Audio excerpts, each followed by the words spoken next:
Fala, meu lindo!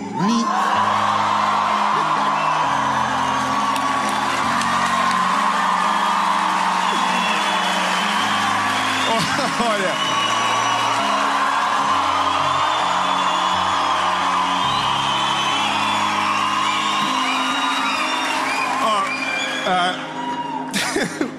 A gente não combinou essa parte.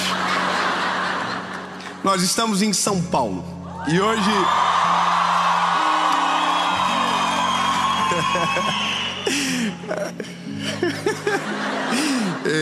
pois é, né?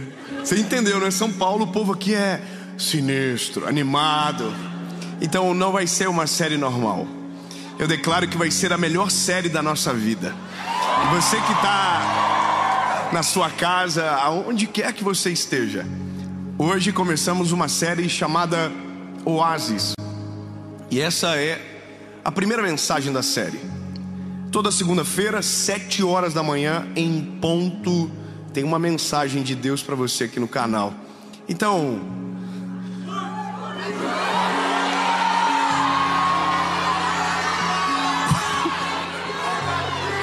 meu irmão, tá vendo? O povo tá me ajudando, porque você vê um vídeo, não vou curtir. Não, curte o vídeo, compartilha, manda no grupo dos amigos, entendeu? Nem que seja para dar uma alfinetada em alguém, manda. No grupo de política que dando maior rebu, manda.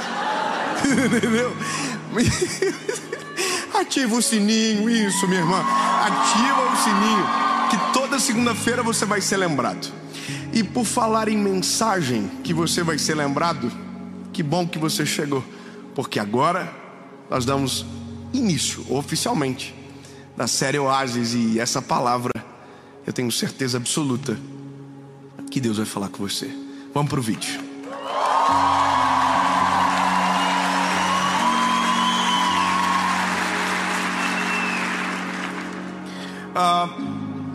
Evangelho de Jesus, conforme escreveu Lucas, capítulo de número 13, versículo de número 6. E dizia esta parábola: um certo homem tinha uma figueira plantada na sua vinha e foi procurar frutos nela, porém não achou. Eu me lembro desse texto de quando eu me converti, quando eu aceitei Jesus lá no começo da minha jornada com Jesus. Foi uma das primeiras mensagens da minha vida que eu preguei. Essa mensagem, ela mudou a minha vida, ela marcou a minha história. Eu nunca imaginei que um dia eu revisitaria por conta de uma experiência nova. Exatamente isso, uma experiência nova com Jesus que me fez entender algumas coisas de maneira distinta.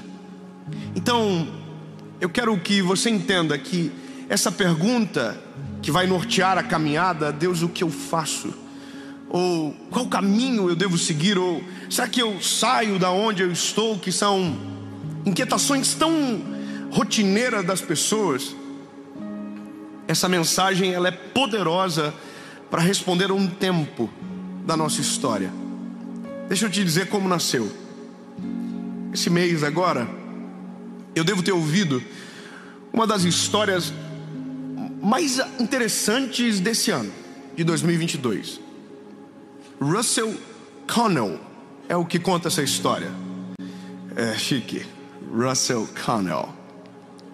Esse homem, em 1869, ele estava nas margens do rio Tigre, e o seu guia árabe contava milhares de histórias, mas uma história marcou ele: a história da mina de diamantes de Golconda. É um pouco estranho os nomes, mas você vai se familiarizar um pouco mais. E aí existia um homem que é o centro dessa história, chamado Ali Hafed. Esse homem tinha uma fazenda muito grande, uma fazenda que dava lucro, com animais que davam leite, com plantações, com lucro, uma boa fazenda. E esse homem era feliz com o que tinha uma esposa, filhos, era extremamente satisfeito com aquele lugar. Mas um dia ele recebeu a visita de um velho padre na sua casa, que lhe contou uma história de um lugar distante que haviam descoberto uma mina de diamantes. E o Ali Hafed perguntou para ele: e isso é o quê? O que isso implica? E o padre o explicou dizendo que um punhado de diamantes poderia tornar uma pessoa tão rica que poderia colocar seus filhos em um trono, que poderia comprar um pequeno país. E aquele homem, naquela noite, evaporou de maneira completa o contentamento no coração dele. Ele se sentia satisfeito, contente, feliz, mas aquela história daquele homem tirou a paz dele. Ele acordou feliz, próspero, e naquela noite dormiu se sentindo extremamente pobre. Na manhã seguinte procurou o padre e disse: olha, padre, eu estou com um negócio na minha cabeça, eu quero encontrar uma mina de diamantes. O que eu faço? Aonde eu encontro? E aí o padre disse: olha, se você encontrar uma areia branca com um rio que corre por cima nos altos montes, a probabilidade é muito grande de você encontrar uma mina de diamantes nesse lugar. O que Ali Hafed fez?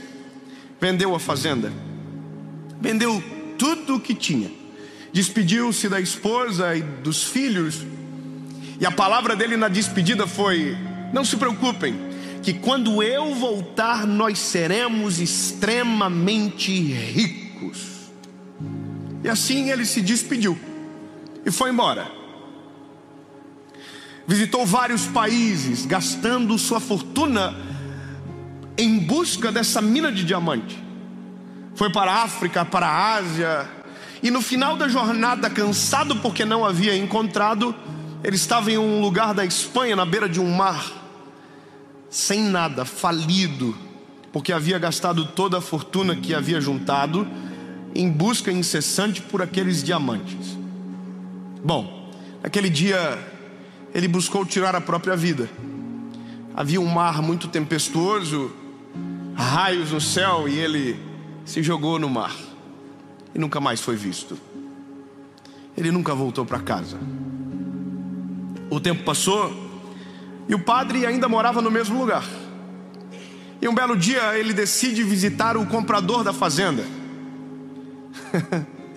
E quando ele chega na casa do comprador daquela fazenda que Ali Hafed vendeu, viu no armário umas pedras pretas, cujo qual a luz que entrava na janela refletia e difundia cores coloridas daquela pedra. E ele disse para o homem: o que é aquilo? E o dono da fazenda disse: é uma pedra que eu achei no lago da fazenda. E o padre falou: não, isso não é uma pedra, isso é um diamante.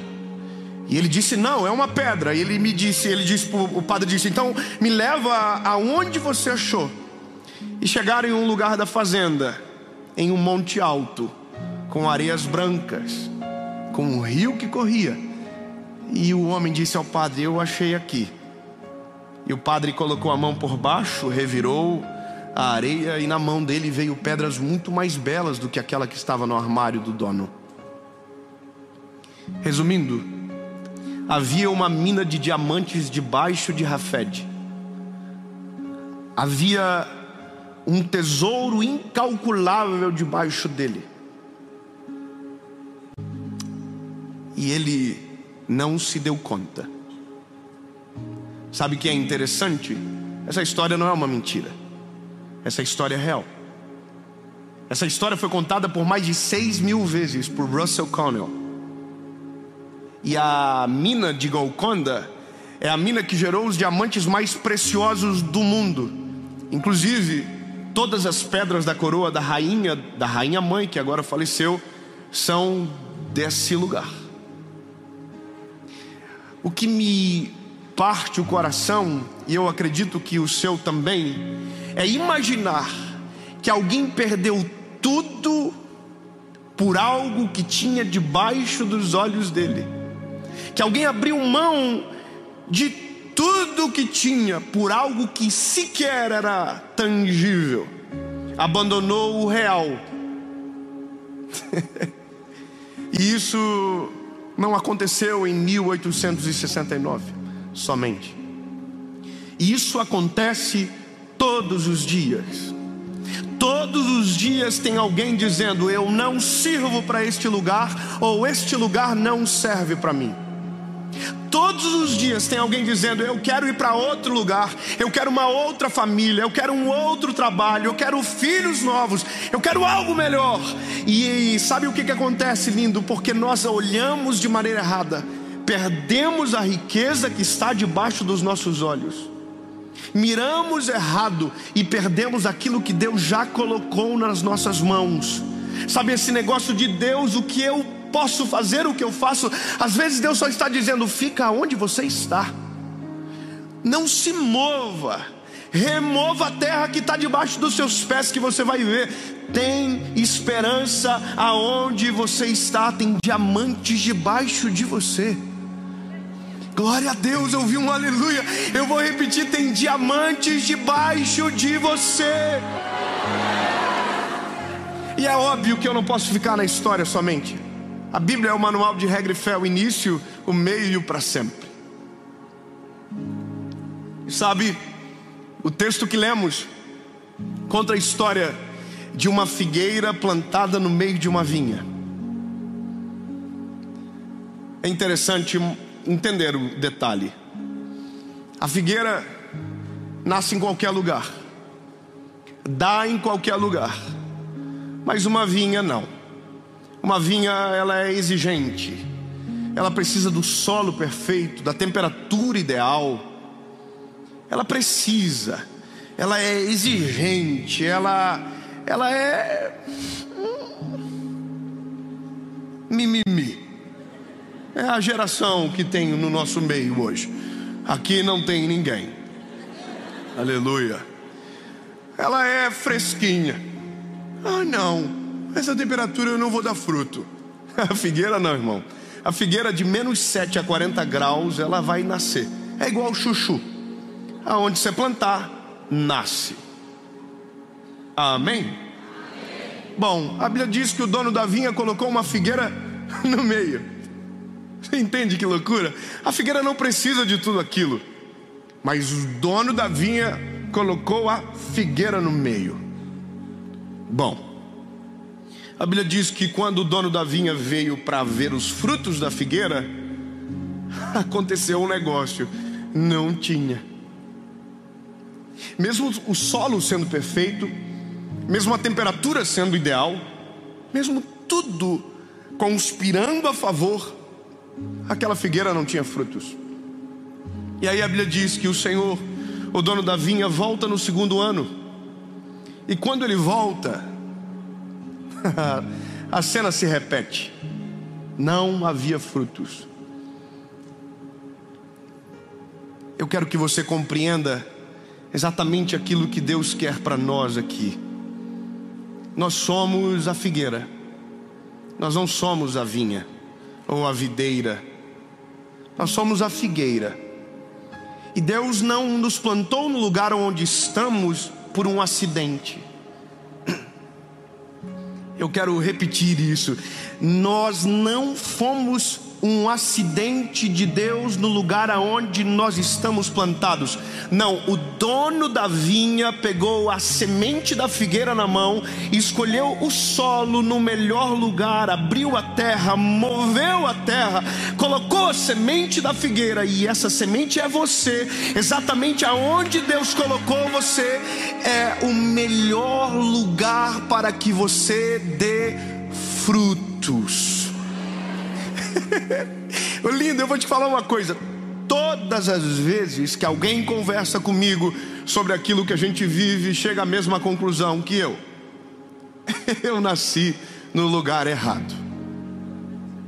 A logística da minha cidade é ruim. Todo mundo diz: por que você viaja tanto? Se você morasse em São Paulo se você morasse em São Paulo, você estaria a um voo de todos os destinos. Por que pegar 2 voos? Lindo, tudo bem você querer se mudar, e eu não estou dizendo que você não pode. Só estou dizendo que no meu caso é Deus dizendo: oh, lindo, fica aonde você está, porque o que faz você dar frutos, entenda,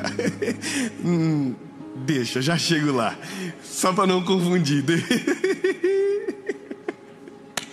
É que eu sou apaixonado nisso aqui, irmão. O que faz... Não, já chegamos lá. Eu nasci em Joinville. Eu queria ter nascido em São Paulo. Queria. Aliás, eu queria muita coisa. Eu queria ter nascido na casa do Silvio Santos. Eu sou amigo da família hoje e eu fico pensando, por que, Senhor? Eu não comi sucrilhos quando eu era pequeno. Eles comem sucrilho Kellogg's desde quando se entende por gente. Já pensou acordar de manhã, o papai dizer, mas oi, olha só. Desculpa, perdão, me empolguei. Mas imagina, ou melhor, eu queria ter nascido na casa do Billy Graham. Eu sou um evangelista. Já pensou eu acordar e o meu papai dizer, filho, abra sua Bíblia. Porque o papai vai te ensinar algumas coisas que o papai aprendeu com o mestre. Seria extraordinário. E esse é um negócio na nossa mente. Nós sempre estamos nos movendo de um lado para o outro, pensando que as oportunidades somos nós que criamos. Nós queremos tal lugar porque pra gente é melhor. Nós queremos aquela paternidade porque pra gente faz mais sentido. Mas tira tudo isso da tua cabeça e agora olha o contrário. O que glorifica mais o nome do Senhor? O filho do Billy Graham pregando? Ou um garoto de Joinville, filho de pai que ninguém conhece, de mãe que ninguém sabe, pregando o evangelho? Você entende? O que para mim não faz sentido, Deus diz, é exatamente isso que eu quero, para que a glória não seja da figueira, para que a glória seja de quem plantou ela. Bom, eu quero que você saiba que a maior pobreza do homem não é a material, é a espiritual. E é exatamente isso que faz as pessoas confundirem tanto a sua realidade. Grava muito bem o que eu vou te dizer, meu lindo. A nossa pobreza espiritual faz com que os nossos olhos físicos não percebam a riqueza que está à nossa volta. Somos multimilionários. 10 irmãos receberam. Somos multimilionários. Nossa família é uma riqueza incalculável. Nossos filhos são uma riqueza extraordinária. Os nossos pais, o nosso trabalho, aonde nascemos, é um solo perfeito de milhares de riquezas escondidas que só vai descobrir quem ficar para cavar e mexer na terra. Portanto, meu lindo, ao invés de viver uma vida de fuga, tentando encontrar um lugar para dar frutos, comece a mexer a terra onde Deus te plantou. Os diamantes estão debaixo de você. A figueira está plantada no meio da vinha. Na terceira vez que o dono da vinha vem para ver a figueira. Interessante isso, né? Confesso para você que me incomoda um pouco você ter uma vinha que dá lucro e prestar atenção na figueira. Você ter um monte de árvores valorosas e se preocupar com a que não vai te dar lucro. Mano, deixa eu te dar uma notícia. Não tem nenhuma videira no nosso meio aqui não, tá? Todos nós somos figueiras. Tinha gente melhor. Jesus escolheu eu e você. É difícil, né? Os irmãos até dão uma glorificadinha, mas bem de leve. Porque a gente tem dificuldade de reconhecer que só Deus para olhar para alguém como eu e você e dizer: eu quero ver o fruto desse garoto. É só Deus para colocar a gente no lugar perfeito para dar frutos, no solo controlado, na temperatura ideal. Só Ele. Bom, mas Ele cansa. E o dono da vinha cansa. O dono da vinha diz: olha, é o 3º ano que eu venho aqui, e essa figueira jaguarinha, na minha cidade a gente fala assim, aqui é bandida, ela não dá fruto. Corta e joga ela no fogo. Aí a Bíblia diz que tem um outro personagem que aparece, o viticultor, que é o que trabalhava todos os dias na vinha. Ele é especialista em videira, mas a figueira está ali, e ele está apaixonado na figueira. E ele diz para o dono da vinha: mais uma chance. Obrigado. Alguém entendeu? Alguém entendeu? Eu vou dizer de novo. O viticultor diz: mais uma chance. Irmão, a chance é sua. Fala pro irmão que está do teu lado, que ainda não descobriu que é milionário. Fala assim: mais uma chance. Mais uma chance para você ser grato a Deus pelo teu trabalho. Mais uma chance para você parar de reclamar. Mais uma chance para você começar a celebrar o que Deus já te deu. Mais uma chance. Mais uma chance para o fruto aparecer. Sabe, eu vou te falar um negócio. O viticultor tem a gente sabe quem ele é. Ele está pedindo mais uma chance para o dono da vinha que já passou 3 anos. Mas é porque ele quer que a figueira acorde, sabe? A Bíblia diz que ele move a terra tudo de novo. Ele deita esterco. Ele retrabalha em algo que já trabalhou, para dar uma chance. Eu vou te falar uma coisa, lindo. Algumas mensagens eu gostaria de ter ouvido antes. Sabe, algumas palavras que Deus me dá hoje, eu queria que Deus tivesse dado, e já deve ter dado, mas eu não ouvi, para um outro pregador, para que eu pudesse sentar, ouvir, dizer: eita, é isso. A gente é cabeçudo demais, irmão. A gente vive uma vida às vezes perfeita, e a gente não tem coragem para celebrar e agradecer a Deus pelo que temos, porque parece que nós sempre estamos em procura de uma mina de diamantes, e nós nunca paramos para observar tudo aquilo que Deus já nos deu e que está abaixo dos nossos pés. Eu tinha 23 anos, por aí. Realizei um sonho de comprar um carro meu, um carro dos sonhos. Comprei o carro, e o carro capotou. Com 5 meses eu perdi ele. Minha esposa estava dirigindo, ela dirige muito bem, e não entendi a referência, os irmãos riram. Ela dirige muito bem, um bêbado que bateu na gente. Tu vê que a falta de um ponto e uma vírgula muda tudo, né? Aí o carro capotou, perdemos o carro, e olha o que aconteceu. Era o primeiro carro que tinha seguro, então eu recebi o seguro, comecei a construir uma casa, sobrou 14 mil, e eu comprei um carro no leilão. Meu pai comprou um carro chamado Symbol. Tá vendo? É por isso que eu traumatizei na época, por causa dessa gracinha. Um Symbol. Bom, eu cheguei na casa de um amigo meu com o Symbol, e meu amigo disse: olha, seja bem-vindo ao seleto clube de 14 pessoas do Brasil que tem esse carro.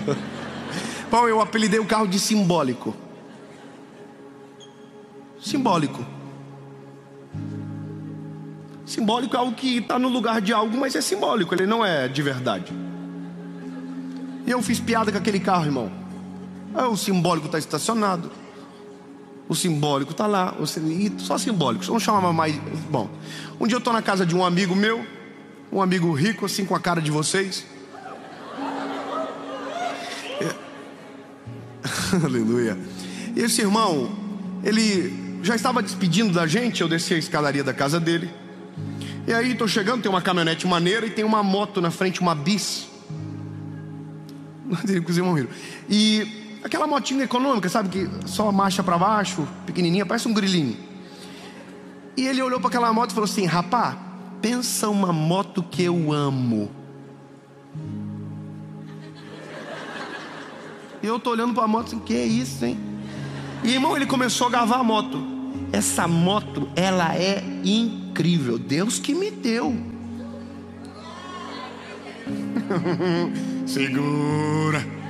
E eu tô olhando pra moto assim, E ele, rapaz, deve fazer uns 3 anos que eu não abasteço. De tão econômico. Ele se empolgou um pouco. E irmão, eu tava olhando pra moto e o Espírito Santo falou no meu coração. E quando Deus fala comigo, eu tenho um problema de fabricação, eu choro. Então, eu tô olhando pra moto, Deus tá falando comigo, e o que Deus tá falando comigo é assim: e você? Que ainda não aprendeu a ser grato pelas coisas que eu te dou. Que não parou para perceber que o que você tem é o sonho de muita gente. Irmão, eu tô olhando pra brisa assim já.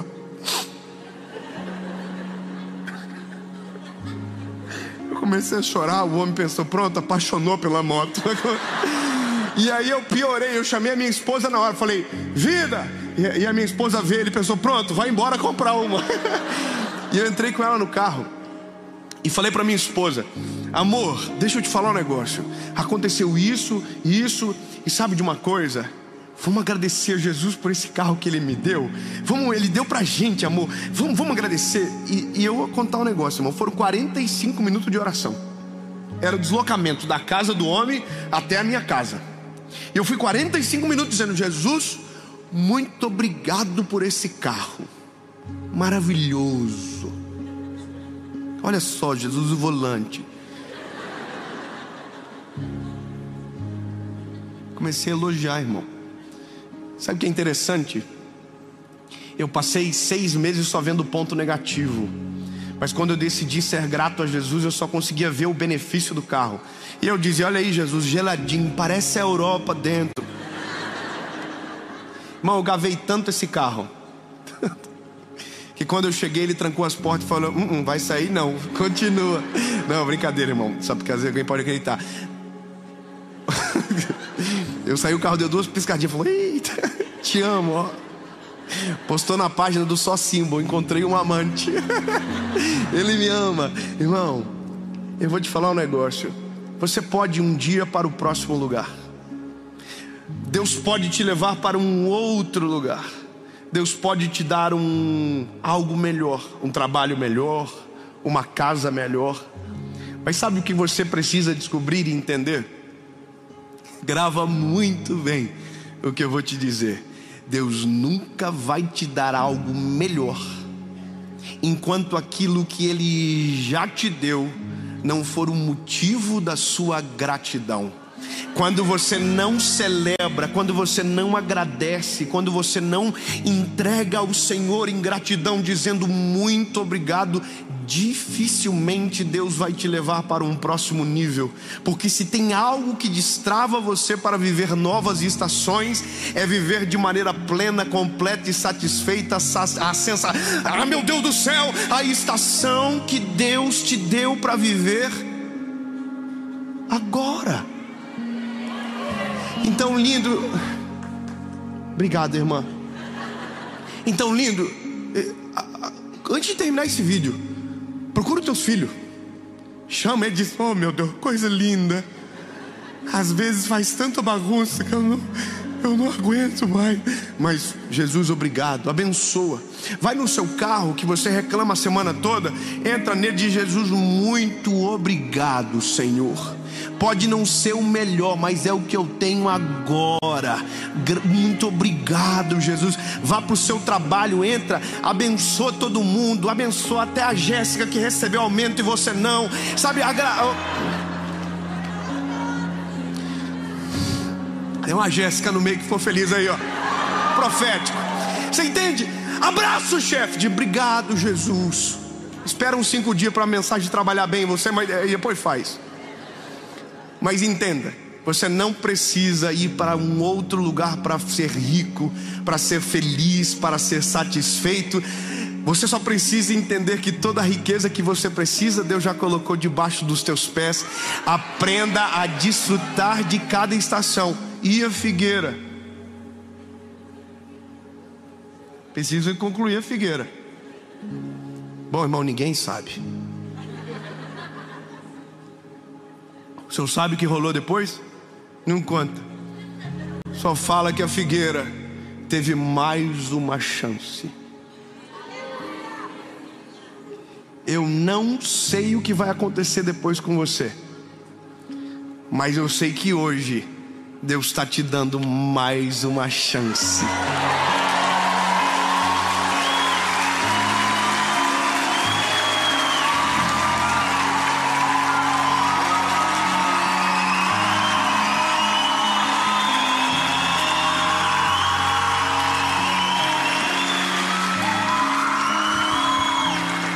Obrigado, Jesus. Obrigado, Jesus, pelo lugar aonde o Senhor nos plantou. Obrigado, Senhor, porque toda a riqueza do mundo tem nome. É Jesus, e nós te conhecemos. Amamos o teu nome, Senhor Jesus, e tu és muito além do que precisamos. Mas com tua infinita graça nos permite viver estações, desfrutar. E Jesus, entendemos que não precisamos ir para outro lugar para encontrar a riqueza que o Senhor já nos deu. Está debaixo dos nossos olhos, Senhor. Não permita que a nossa espiritualidade frágil nos cegue de ver aquilo que o Senhor com tanta graça derramou nas nossas mãos. Jesus, eu te agradeço pela minha família. Eu te agradeço pelos meus filhos. Eu te agradeço pelas fases que vivi até então. Te agradeço por poder pregar o teu evangelho. Te agradeço, Jesus. Te agradeço, Senhor. Te agradeço por tudo, pelo que tenho, pelo que tive e pelo que um dia ainda vou ter. Mas não estou preocupado com o que virá, porque sou extremamente satisfeito com aquilo que o Senhor me deu para viver agora. Em nome de Jesus, amém.